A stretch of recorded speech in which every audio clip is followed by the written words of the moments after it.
You can't really lose 100 mil of your arm and expect to get it reattached because it's going through the gear cogs. It's completely pummeled, it's squished, the bone's shattered, it's powder in between there now, so I knew from exactly that point that the arm was lost. There was no regaining it.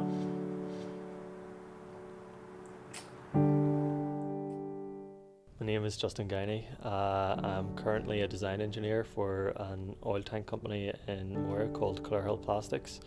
I used to be a maintenance engineer at the company prior to the accident, and then since that I've had to take on the different job role. It's taught me not to work on that sort of machinery again. It's taught me to work with others a lot better because I've been forced into it sort of thing, so better at sort of team play as such. I was trying to do a bit of five-a-side football, but everyone was a lot more sensitive around me. You weren't getting the same sort of people were coming in for tackles saying shying off because they didn't want to hurt you or anything out there.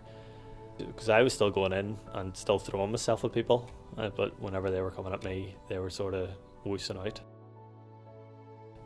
And then it wasn't until a few times I sort of accidentally lifted the second foot off the ground and landed on my back, and this sort of, you could see you recovering all right and stuff. That they still shy away a wee bit, but not as much.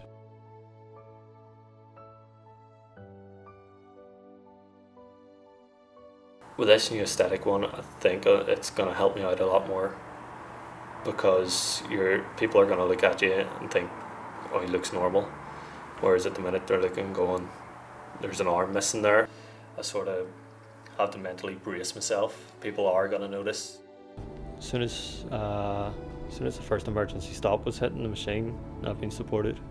We actually forgot about it this year. The first year, he made a joke about it and said, yeah, I've got through another year without me losing another limb. She was sort of the rallying point for me, so she was. As long as she was strong, I was strong. Like, the only thing you can really do is just be there whenever someone needs you to listen to them, basically. We're sort of trying to be strong in front of each other, because we're still that early in the early stage of the relationship. A week to the day beforehand. It's always there ever since the day and hour I lost it. The phantom arm's always been there. The phantom pain is the neurons basically trying to get it to wake up. It's just more limitations. So you can do this, but you can't do it well. It's a strange sensation. The way you feel it, well, the way I feel it, is pins and needles.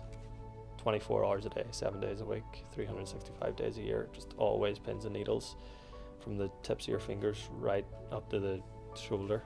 I've always sort of been able to feel it since the accident. It used to sit differently, in which it used to actually sit like that there. Whenever it was with the worst pain, it sat like that there, but the hand was actually stuck inside the chest cavity. You have to use other people as your hands, realistically, to do certain jobs that I'm no longer capable of. Packet of crisps was the first thing I noticed. Whenever you're sitting there and you're holding half a bag of crisps and you're going, right, what do I pull this apart with? I like to opening up any type of food or anything like that there. It's a bottle of water. First thing I done was put it between my legs to try and open it, squeezed it too hard and spilled the water all over myself. It's not the things that you think that you're going to use your hands for, it's the things that you didn't realise you were using your hands for. I found most of the troubling. People just get very uncomfortable.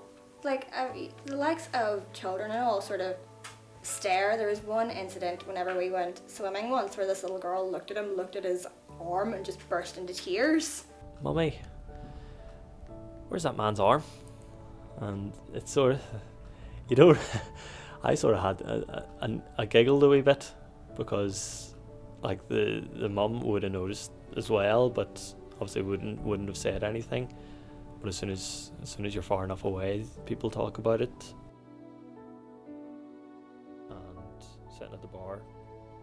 a fella beside me, and the woman that was singing had just finished the song, and he started clapping. He says, "Come on, clap her.